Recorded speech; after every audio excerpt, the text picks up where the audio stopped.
Morning everyone, welcome to this latest workshop which is dedicated to close sector services. It's being delivered on behalf of Mole Valley District Council, and the aim of the workshop is really to explore how to operate your business safely but also profitably. There's a lot of guidance, as I'm sure you're aware, on the things that you need to do in terms of reopening safely, operating safely, how you need to adjust your business model in the new COVID influence landscape. But what we are being told from other businesses who we've been helping is, in some ways, the easy part is actually getting open. The easy part is going through the checklist of all the things you need to do. The hard part is actually driving business, is getting as much business as possible from existing customers, but also trying to attract new customers. And in particular, with the hospitality and the closed sector services, which are the last sectors to open, the issue has been there's a lot of pent-up demand. A lot of people are trying to get haircuts at the same time and beauty treatments at the same time. So again, we're going to cover how you manage peak periods. Carol, there's quite a lot of background noise on your microphone, so I'm just going to mute you for the moment. If you can get into a sort of quiet place, then I'll unmute you, because obviously whenever anyone talks, it takes over the video stream and the sound stream as well. So as I say, the session's been recorded. If you have any specific questions to your business that you don't want to discuss on video, then if you wait to the end, we'll hang on for a few minutes and feel free to ask any specific questions to your business. If we can answer them, we will. So far, there's only been one question that we've not been able to answer. And if we can't, we'll find the answer for you afterwards and we'll let you know following the session. So hope you find it useful. Mike, I will hand over to you and help out where and as necessary. Hi there. Morning, everyone. Morning, Charlotte. I haven't seen you for a while. And although the number of people are now muted, Paul, I don't know if you're going to unmute them or they... as Paul said, the idea of these workshops is to sort of really deal with any specific or burning questions from the businesses that are attending them. We've got a script, we've got a process to go through. Carol, I know you said you've got client at 10 o'clock, so we're going to keep it to a tight finish. You also, just before we got going, you mentioned about making sure that the customers and clients feel comfortable to come into you. And Anna, you mentioned about a sort of a sharp rise in business and then a sudden sort of quietening down. So we're going to see if we can come up with ideas for both of those. And Nuria, if you have any particular questions, and throw them in. But really, the idea for today is to just deal with your specific questions. And Charlotte, if you've got any questions from wider businesses across the bid area, then please give us a call. I have to say, this is the first of the Mole Valley seminars where we've had people from so far away. All the others have been very local businesses. So, Emily, you can report that Mole Valley is now providing a national service. I love it. Thank you. Good for you. Right. Okay. I suppose number one, just big question for lots of small businesses, and Paul's alluded to it, that a lot of businesses have gone through the safety process, they've got themselves open, and then they're sort of surprised that business isn't as busy as they thought it would be. And one of the key questions is, are you dealing now with different customers? Are you dealing with your regulars, your usual customers, or have you noticed that either you're getting different customers or the way they use you has changed? Is that something that's happened? Yeah, I can certainly say from a barber point of view, we always had a walk-in service, and it was always like that. It's been a traditional barbers. It's been open since 1976. My dad had it. Mm-hmm. And we've had to move to an appointment tap. It was a big step and challenge, really, to see how that was going to go. But I think for the track and trace, it was the only way to go, really. But it's just because we have a lot of elderly customers. It's just if they're not on any of the major platforms, it's difficult. So they either give up or they maybe get someone to come to the home to do the hair. But that's where I'm finding the problem, whereas I'm getting a lot of new customers that love the app. They can book their own appointment. It saves on paying a receptionist. It's not tying me barber staff up booking the appointments. But on the other hand, it's just that other part of your clientele base, like the over 60s who maybe don't even have a smartphone, and they can't like see the Facebook pages, you know, if you're trying to reach customers that way. That's the challenge for me. So I've had to do sort of a 50-50 approach where we are actually advertising that we can do appointments only, walk-ins, but they must ring before they enter the salon. But that's the big challenge for us. It's the clientele base, the challenges with the different types of age groups.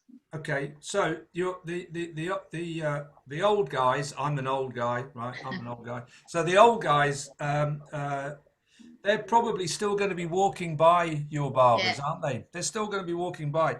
Why don't you make it into a bit of a fun thing, and you know, give them a special bell to ring outside. That's a good idea. Just to make it a bit of humour and make this the and call it the walk-in bell, right? So all they got to do is ring the bell, and then somebody will come to the door, and you know, you might not be able to book them in for then, but you could book them in for an hour's time, or go and have a coffee, go and have a beer, and then come back to us. I think, you know, just treat it as a bit of a humour, but make it really obvious so that those customers realise that you haven't forgotten them.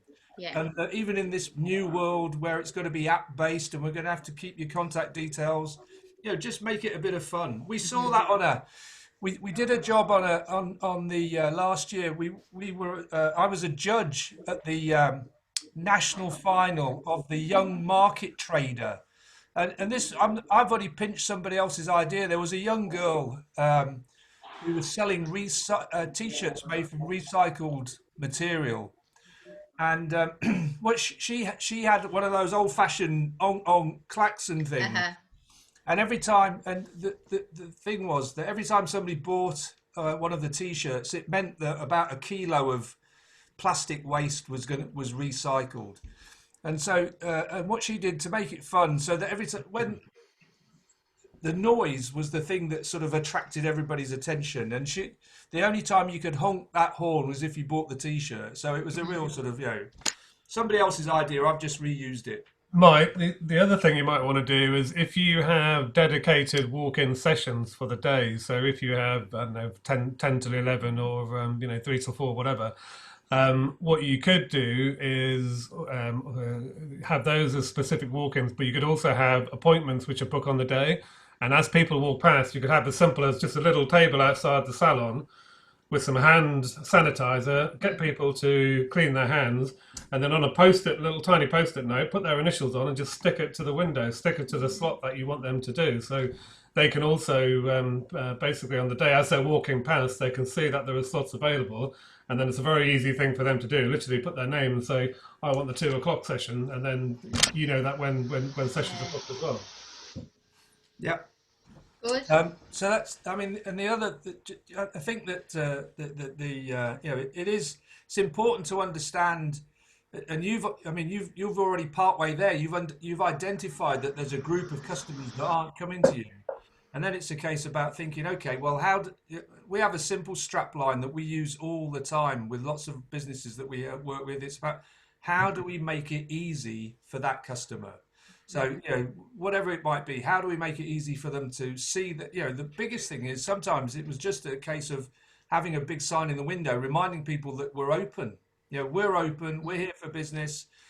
And, you know, with both, you know, with any of this, where businesses are by appointment, one of the easiest ways of reminding customers that you're open is to have a sort of almost like a countdown clock in the window that says, our next available appointment is Tuesday at 3:30. It might be 4 days away, but you know that does two things. That reminds people that, oh, you must be good because you're busy, and two, it's telling people that you're open and that your appointment and when it's going to be. So there's all sorts of different ways of doing it, and we have we a couple of weeks ago we ran a workshop for close contact businesses before you were allowed to open, over in Essex, and one of the things there was that we had well-established businesses, and their concern was about the amount of time they were going to have to allow between clients for doing the clean down and the wipe down and everything else, that it was going to affect the number of clients they could serve in a day. And they said, well, yeah, we don't really want to start at 5 in the morning and close at 9. But what we worked with them was to identify that there were times of the day when they should do the long jobs, the big treatments, the long haircuts, whatever it may be, and allocate those to certain times in the day. And then at the busy times of the day, the focus on doing the shorter treatments so that you could get through more customers more quickly. So it's just about using the time that you have available and applying that time to the different customer groups and the different treatments. Yeah. I think what people have told us who have opened so far is, the customer mindset has changed, and people are certain types of people are quite nervous, particularly the older sort of 50, 60 plus consumer. A lot of those are really scared. We've got lots of examples of people telling us customers are coming to the door and then walking away because they've had a change of mind. Lots of examples of people coming to the door and saying, can I come in? Is it safe to come in? And I think the customer base has changed. So when people are out on the streets, if they are going to buy something in particular, whereas before in the pre-COVID, they probably had more time to relax and more time to sort of browse and look around. And what we're finding now is people are much more nervous about being out. They want to get in, they want to get out. So the more you can make it really easy as they're walking past your salon to look safe, what the queuing system is, if you do have one for walk-ins, when are you open, when do you have bookings, really, how can people use you? They want to understand very quickly you're open, you're safe, and you're doing exactly what you've always done, which is the same quality service that you've always provided. So as much as possible, make it really, really easy. And if you want any help, get a friend, get a neighbour, get another shop owner nearby, and go stand over the other side of the road and say, what do you think? How do I look? How can I improve how my salon's looking in terms of safety and ease of use? Carol, my wife, I'll put my hands up. My wife is a beauty therapist, and has been the whole time I've known her. She used to have a salon here in the town, employed a whole group of therapists, had a dance studio, the full works. She stopped all of that when we had started a family. She now operates a business from a small sort of one of these luxury chalets in our garden.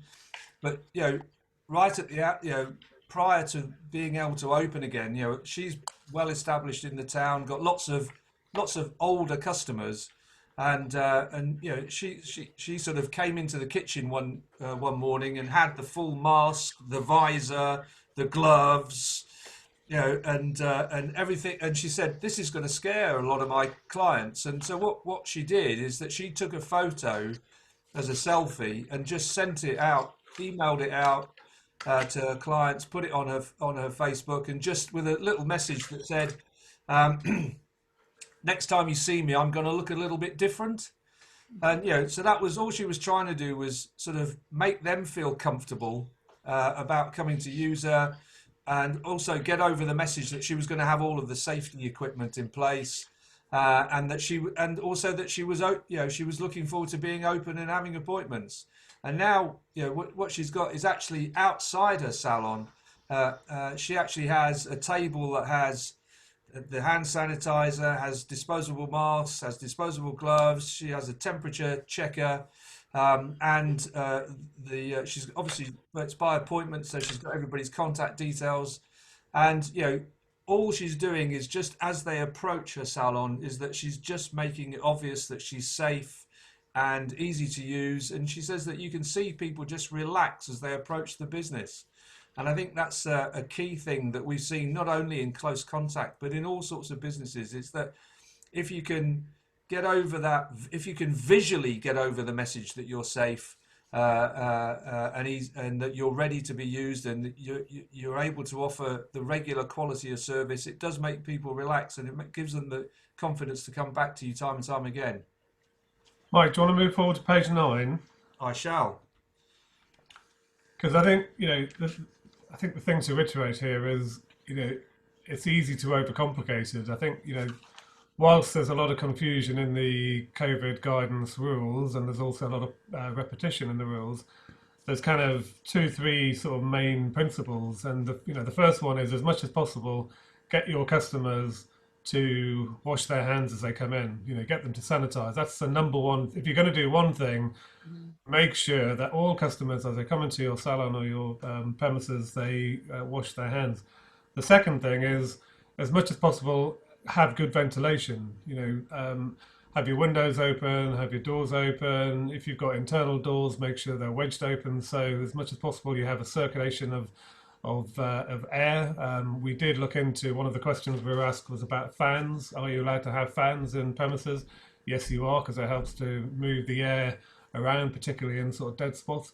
And then the third area is distance. So again, as much as possible, keep your customers apart when they're waiting.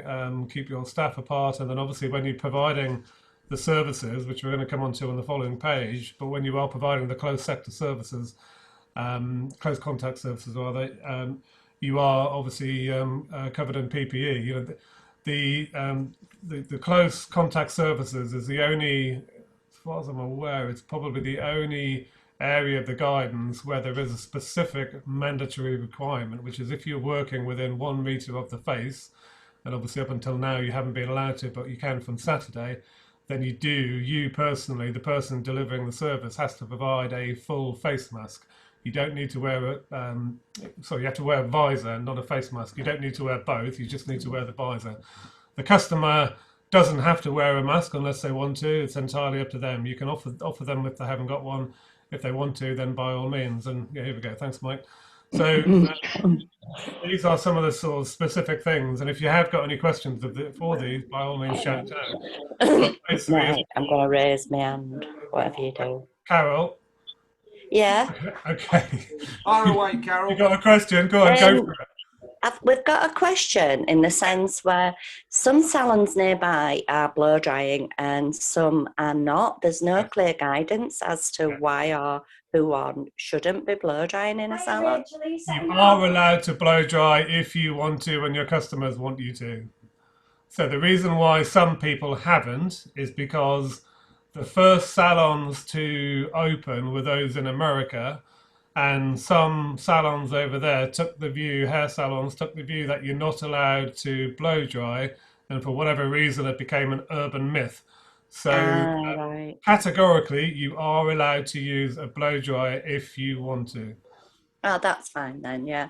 And we just get a lot of clients asking. We have got a lot of ventilation anyway. I'm lucky to work in a big salon. Thank you. Yeah, we specifically looked at it. It's a misconception that came from America. And to be frank, I don't think we should be listening to America when it comes to operating safely in COVID. I think that's a fantastic example how not to do it. So, yes, that's fine. Thanks for clearing that. Any other sort of specific ones? I mean, most of them are fairly sensible in terms of pre-booking. Obviously, you need to clean between each services. Yeah. As much as possible, keep any uniforms or aprons that you wear shouldn't be taken off the premise. They should obviously be washed every day. If you can get disposable aprons for customers, that's also quite helpful as well. Mike, do you want to go to the next page? Move to appointment only. Customers can use the toilet, but you don't need to necessarily clean the toilets after every time, but they do need to be regularly cleaned throughout the day. You need to, when customers are pre-booking, if you ask the customers when they pre-book, do they have any symptoms of COVID or any members of their immediate family that they're living with? Again, it's just a good sort of common sense thing to ask. And again, when people turn up, by all means say to them, are you feeling okay? Any sort of new symptoms? And if they do look as if they have been poorly or are poorly, then obviously you're within your rights to refuse to service them.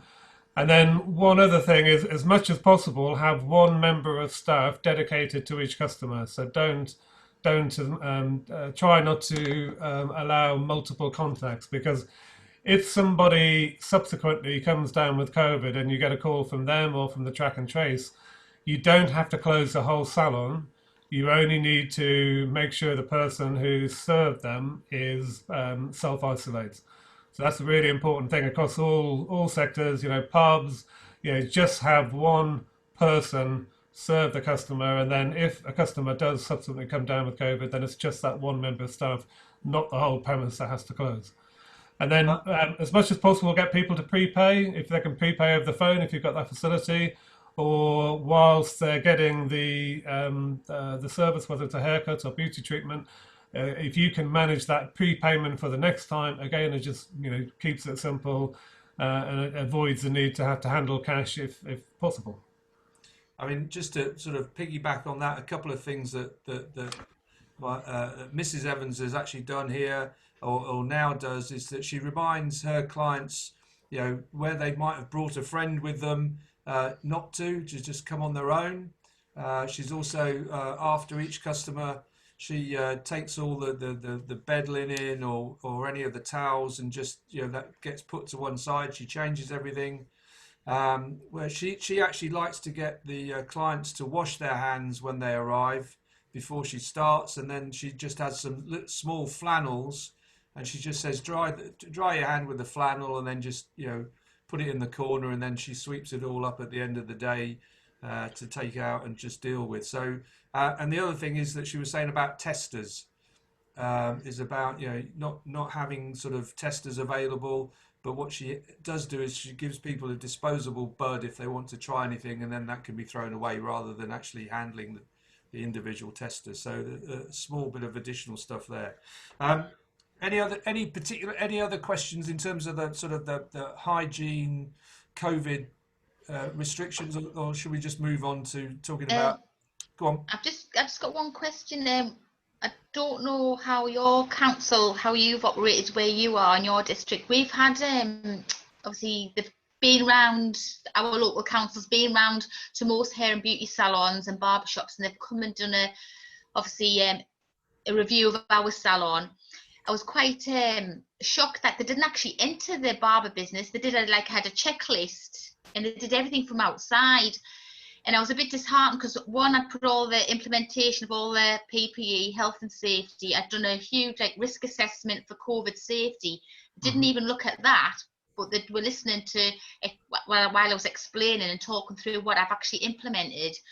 But I think, it's a bit disheartening for businesses when they've jumped through all these hoops that they haven't given some recognition, like a green tick or a sticker, so you can actually put it on your media page, or we've passed the COVID safety for our salon. I don't know if that's something that you're going to be doing for your local businesses, but I think it's a good thing really that business can say, look, the council's been out, we are COVID safe, and it just gives you some recognition of all the work you've put in place for your business. Absolutely. This we didn't go into it in any detail earlier, but this form on the right hand side of the screen, this is a form that you can download from the government website. There's a link at the back of this presentation where you can source it. What it basically says is the government said prior to reopening you have to do an up-to-date risk assessment, particularly in terms of COVID. If you've got 4 or less employees, you don't even have to write it down. You just need to think it through in terms of what are the things you can reasonably do. If you've got more than 5 or more, then you need to record it, but you don't have to necessarily publish it. And then if you've got more than 50, you do need to publish it. So what this does is it basically just confirms that you've gone through the process of thinking about what you need to do, thinking about how you need to operate safely, thinking about what are the risks and how you can mitigate them. And then once you've done that, you can download this form, you can sign it, you can put it on your website, your social media, you can print it out, you can put it in your window.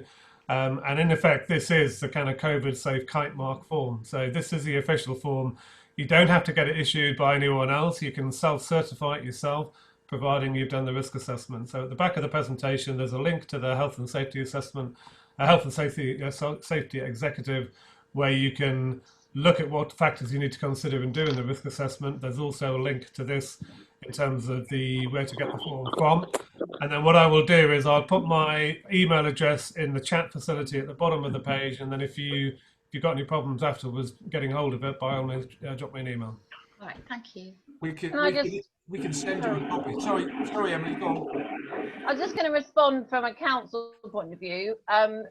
We've obviously supported the businesses, sharing government guidelines, giving them stickers, advice, this certificate, everything. As environmental health, they don't go round to every business and check that everyone is COVID safe. It's exactly the same as any other health and safety requirement, as in environmental health might come and do a spot check. So everyone has to be ready, and they're there to help as well. So and as a council, we're not going round and inspecting every business, but we're there to help, and environmental health will come out if there's a problem. Okay.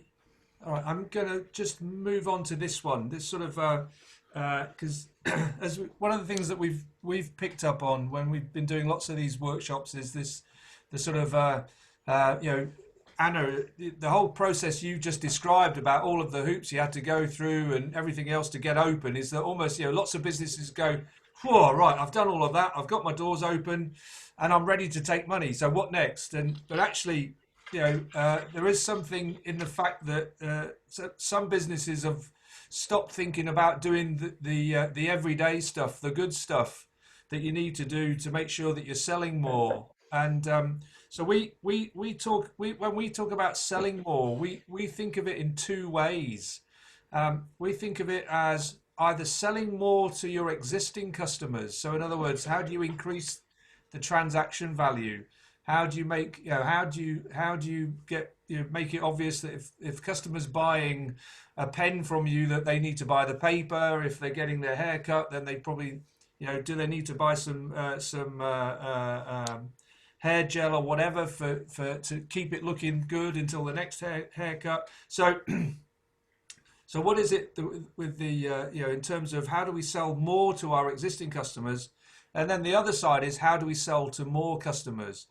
And so if you break it down in those two ways, and selling to more customers means attracting either new customers or lost customers or extra customers into your business. So, don't forget the everyday, regular things in terms of driving people into your business. So, what seasonal promotions have I got? If we go, maybe it can't be I need to get my hair cut to go on holiday. But actually, what are the seasonal promotions that we can do? What are the linked sales? And then don't forget that lots of people would like to buy the best selling, the most popular things, and they go in waves. So to make sure that you are promoting either your best selling service, your best selling product, your best selling treatment, and whatever that may be, to make sure that those are the most obvious things, and whether they're the most obvious things to people on your website, on your social media, as they're passing your business. And then finally, don't forget to actually do the basic of talking to customers. Even though we might be wearing a mask or they might be wearing a mask, typically you're still going to be close enough to be able to understand each other. So it's what are we doing to actually drive and promote our business? And the one thing I would say, and it's the bit at the bottom of the page, promotions don't have to be about giving 10% off, 5% off, 20% off, 30% off. It doesn't have to be about giving away your margin. We can promote things because they're new. We can promote, we might have a new treatment. We can promote, we have a new stylist. We have a new specialist. It might be new for this season or new for this time of year. So there are many different ways of thinking about promotions. It might be something that's exclusive to you in the area, etc., etc. So you might even want to call it the family haircut time. Mm-hmm. So you block book the salon, and Dad comes in with his two kids, and they all get a haircut between 4 and 5. Yeah. Very good, Mr. Yeah, very good. Right, okay. I might try that with my two daughters, but I don't think it's going to work. So they wouldn't want to be seen dead anywhere that I go. Bless them. Right. So any particular questions about driving customers, attracting new customers? No. What I would say is now is not the time to rest on your laurels. Get your business open, and then step up a gear. Work hard, work hard, work hard. It's a lot of people are telling us, it's really tough. The easy bit is getting reopened. The really hard bit is getting people to come back. You've got to be massively proactive. You need to be in your customer faces. You need to be reminding them why they need to come to you and not anyone else. Carol, I can see you've got a virtual hand up. Would you like to ask a question? Would reviews help if you got your clients to review you on your Facebook page, or just generally comment about your cleanliness and walk them through I tend to walk mine through my procedure. Carol, Absolutely. you've just nicked my next page. Oh, all right. No, absolutely. Would they help? Absolutely, 100% that would they help. Whether it's a review on social media, whether it's a review in the shop, whether it's people even talking to somebody else somewhere else down the high street, the more, at this particular moment in time, the more you've got satisfied and happy customers, the more you can use that, in whichever way you can. Even if it's, get a young person to do a short video clip and have that on have them talking about you. And I think, all of those things they've never been so easy to do. Might be hard for old guys like me, but, my daughters could do it in a nanosecond. It doesn't have to be TikTok. but it doesn't have to be that. Absolutely. Yeah. Hey, Carol, at least we've heard of it. So, you're absolutely right. There's a lot. Obviously, people are using social media and have been a lot more recently because during lockdown. And my 77-year-old mum can use Facebook and send messages to neighbours on her street. Wow. There's hope for us all. And 6 months ago, she couldn't switch the computer on. So, using social media, word of mouth. There's a lot of people who are keen to support local businesses. It might not seem it at the moment, but it's actually a fantastic opportunity for small local businesses to deliver first-class, excellent customer service. People are nervous about going to big towns and cities. People are nervous about going to the likes of Newcastle and Birmingham and all those kind of places. And if you can provide a really good offer, service, experience in a local context that people can walk to, it's a fantastic opportunity to secure business at the moment. So, the good thing is that, basically these things these are all relatively cheap or even maybe zero cost. When business is tough, it's tough to justify spending more money on marketing and promotion, but actually using social media is virtually zero. Using your windows, you're already paying for your windows with your rent, so you might as well make sure you're doing a good job of using them. Because you're by appointment businesses, you're unlikely to have people queuing and blocking your windows. So, any external message that you can use, the better. And then the whole word of mouth, and not only having customers give you reviews, but if you can have other businesses giving you reviews as well. So this is an opportunity. Good idea. This is an opportunity for businesses in a town centre to help each other and support each other, and so. Mike, go next page. Go next page. It's all right. There. Thank you, Paul. Right.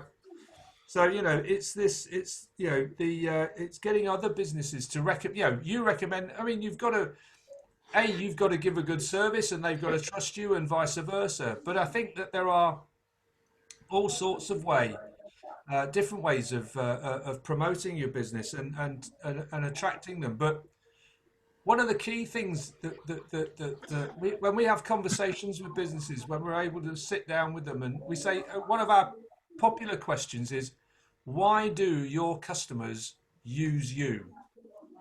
And if you sit down with your team, and just ask them that question, why is it? What is it about our business that attracts customers to us?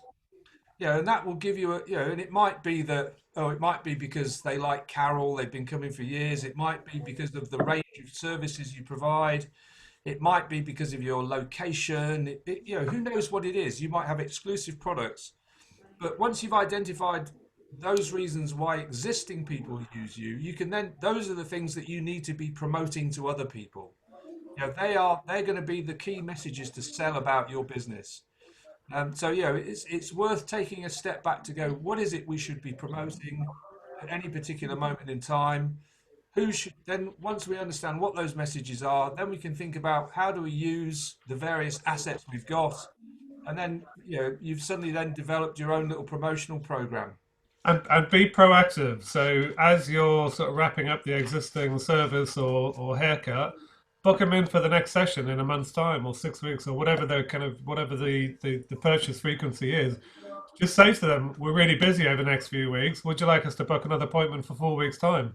Yeah, they can always, the worst is going to happen. They say no or they cancel it. But there's a good, this is what we mean about being proactive and looking to the future and trying to get people lined up.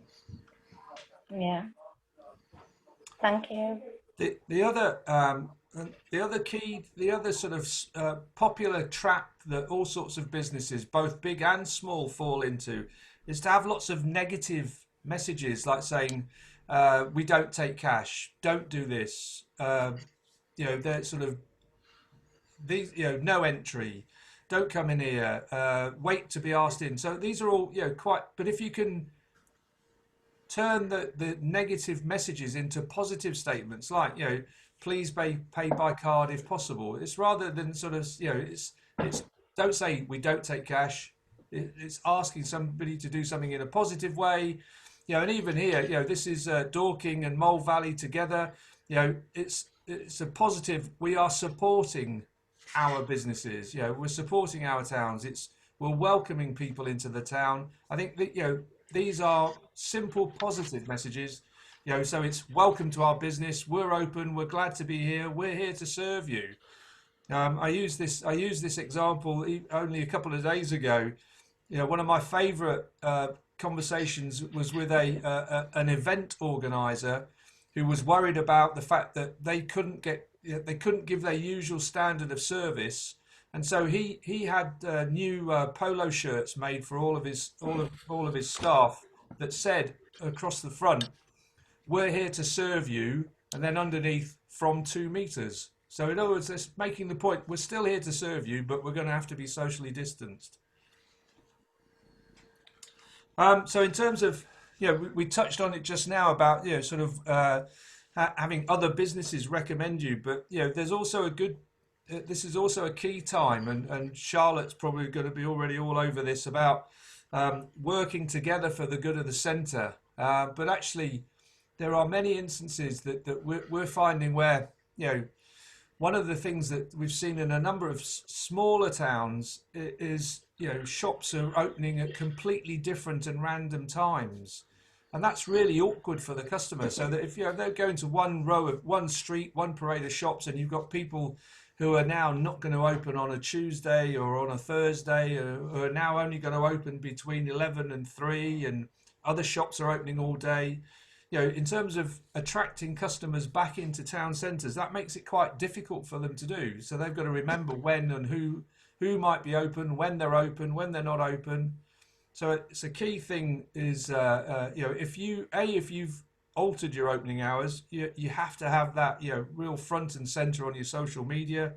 Has to be clear on your window. And as Paul said, if you've got dedicated time slots to particular groups, that's a real positive, but you have to make it obvious and very visible. But actually, it's about, you know, who other than you wants to see your centre survive. It'll be your neighbours. You know, how can you work together collectively? And then, you know, what initiatives can you think about? What might you have tried? What else could be done? Paul, anything I've missed on that? No, I'll probably go to the second 2 pages on. Next one. You know, here's some of the examples. Mike's just sort of touched on some of them, but it's, you know, what can you do to, you know, harness the power of the community? This is my point about local centres having big opportunity. I think, you know, if you can work together, consistent times, you know, you could have promotions, celebrations, all socially distanced, obviously.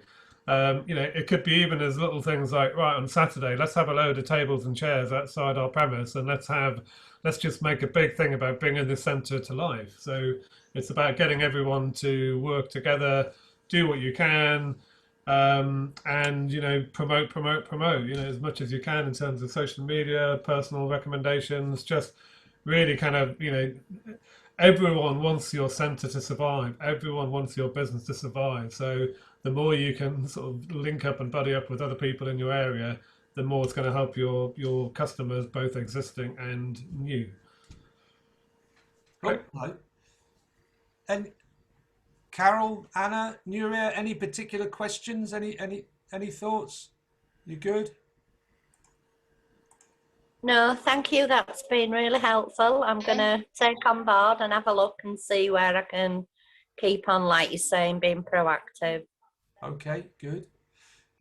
So these slides will be available from Mole Valley, and the contact details will be at the end. So if you say, might be easier to refer back to them. Mike, if you go 2 pages on.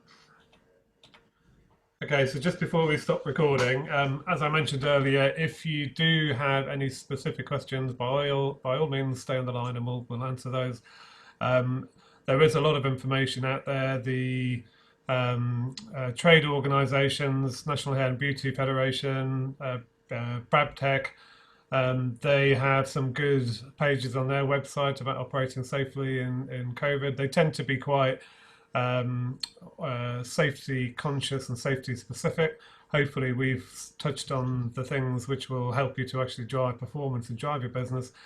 If you haven't opened yet the top bullet, the HMG website, they've got a really good section on reopening safely, if you haven't done that already. But there's a lot of information out there, as I mentioned at the beginning.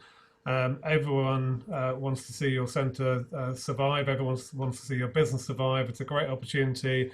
If you can, it's almost going back to 1970s customer service. If you can do a really good job, really good customer experience, it will really stand out at the moment. Now's the time to work extra hard and provide exemplary customer service. So at that point, I'm going to stop the recording. I'm going to thank you for attending, and I'm going to wish you all the best. Stay on the line if you want to answer any questions.